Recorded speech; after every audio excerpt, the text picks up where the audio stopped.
കാസർഗോഡ് അടൂരിൽ വീട്ടുവളപ്പിലെ കിണറിൽ പുലിയെ ചത്ത നിലയിൽ കണ്ടെത്തി. 7 വയസ്സ് പ്രായമുള്ള പുലിയുടെ ജഡം പുറത്തെടുത്ത് പോസ്റ്റ്മോർട്ടത്തിന് ശേഷം പാണ്ഡ്യവനം വകുപ്പ് ഓഫീസിന് സമീപം സംസ്കരിച്ചു.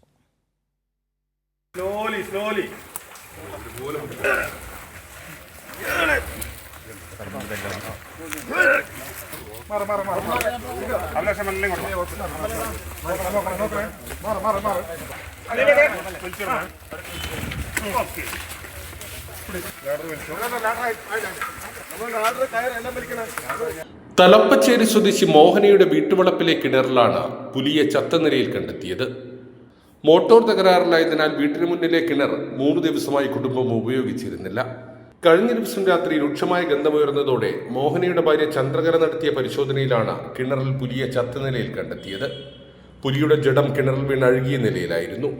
3 ദിവസം മുൻപാണ് പുലി കിണറ്റിൽ വീണതെന്നാണ് കരുതുന്നത്. വെറ്ററിനറി സർജന്റെ സാന്നിധ്യത്തിൽ പുലിയുടെ ജഡം കിണറ്റിൽ നിന്ന് പുറത്തെത്തിച്ചു. പോസ്റ്റ്മോർട്ടത്തിന് ശേഷം പുലിയുടെ ജഡം പാണ്ടി വനംവകുപ്പ് ഓഫീസ് വളപ്പിൽ സംസ്കരിച്ചു. ശ്വാസകോശത്തിൽ വെള്ളം കയറിയാണ് പുലി ചത്തത്. പാണ്ടി വനമേഖലയുടെ അതിർത്തി പ്രദേശമാണ് തലപ്പച്ചേരി. കർണാടക നാഗർഹോളെ വനത്തിൽ നിന്നും വന്യമൃഗങ്ങൾ ജനവാസ മേഖലയിൽ എത്തുന്നത് പതിവാണ്.